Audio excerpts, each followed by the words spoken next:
વાત મહેસાણાની કરીએ। મહેસાણાના કડીમાં પણ વરસ્યો ધોધમાર વરસાદ। મોડી રાતથી કડીમાં મેઘાવી માહોલ છવાયો છે। અવિરત વરસાદના કારણે શહેરના અમુક રસ્તા બંધ થઈ ગયા છે, કારણ કે રસ્તા પર પાણીએ અડ્ડો જમાવ્યો છે। વાહનો આગળ વધી શકે એવી સ્થિતિમાં નથી। આ વિશે વધુ જાણકારી માટે મહેસાણાથી આપણી સાથે સંવાદદાતા હારૂન નાગોરી લાઈવ જોડાયા છે। હારૂન, આપ કયા વિસ્તારમાં ઉપસ્થિત છો અને રસ્તાઓ બંધ થઈ ગયા છે, જળ કર્ફ્યુ જેવી પરિસ્થિતિ છે, શું વધુ જાણકારી, શું દ્રશ્યો છે ત્યાંના?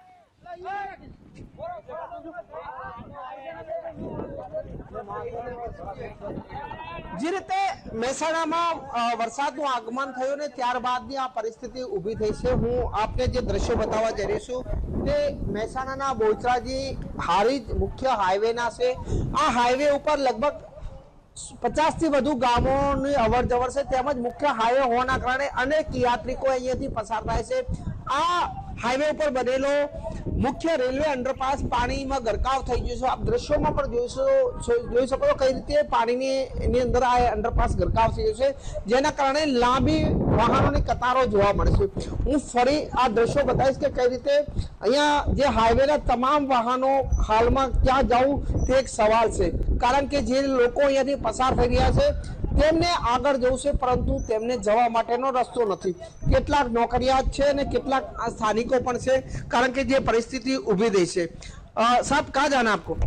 सर विक्टोरिया कंपनी में नौकरी पे जाना है। जी सर। क्या करोगे आप? ये सब रास्ता नहीं है और जिसकी वजह से टाइम से हम कंपनी नहीं पहुंच पाए, दिक्कत हो रहा है काफी। बरसात के टाइम ज्यादातर दिक्कत होती रहती है यहाँ पे। दूसरा कोई रास्ता नहीं है यहाँ से निकलने? आसपास में कोई रास्ता नहीं है सर। तो आप समझी सको છો કે આસપાસનો કોઈ રસ્તો નથી। મારી સાથે અન્ય પણ છે। વડીલ, શું પરિસ્થિતિ આની છે? હારીજ રોડની બહુ ગંભીર પરિસ્થિતિ છે। લોકોને બહુ નોકરી જવામાં તકલીફ પડી રહી છે અને અમે પણ બી સવારના અહીંયા ઊભા છીએ, બરાબર। આનો કંઈક નિકાલ કરવો પડે।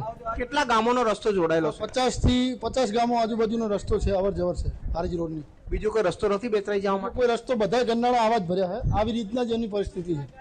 વડીલ, તમે ક્યાંથી આવો છો ને ક્યાં જાવ છો? હું સાપાવાળાથી આવું છું અને અહીંયા હું બેચરાજી સાઈડ પર જાઉં છું, બરાબર છે। તો અહીંયા આ રસ્તો બંધ છે, તો મારે કઈ રીતે મારી સાઈડ પર જવું, બરાબર છે।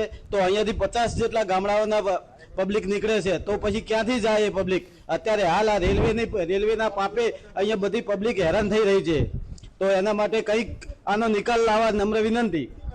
ખાસ કરીને આ રસ્તા ઉપર કેટલા ગામોની અવર જવર છે? ઓછા કમસે કમ 50 ગામડાની અવર જવર છે। આ મેઇન હાઈવે છે, હારીજ બેચરાજીનો મેઇન હાઈવે છે। તો હારીજ બેચરાજીનો મુખ્ય હાઈવે છે। આ તમામ લોકો અહીંયાથી પસાર થઈ રહ્યા છે। અહીંયા મહિલાઓ, બેન ક્યાં જવું છે તમારે? અરે જાવ છે, અમારે હારી જાવ છે। તો પછી રસ્તો બંધ થઈ ગયો? બંધ થઈ ગયો છે, ક્યાં જાવ? તો આપ સમજી શકો છો અહીંયા મુસાફરો પણ અટવાયા છે।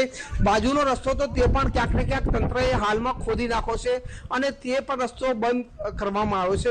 સવાલ એ થાય છે કે વરસાદી માહોલ છે તેવામાં આ જે પરિસ્થિતિ ઊભી થઈ છે તે આપ સમજી શકો કઈ રીતે આ તમામ જે નાળું છે તે પાણીથી ભરાઈ ગયું છે।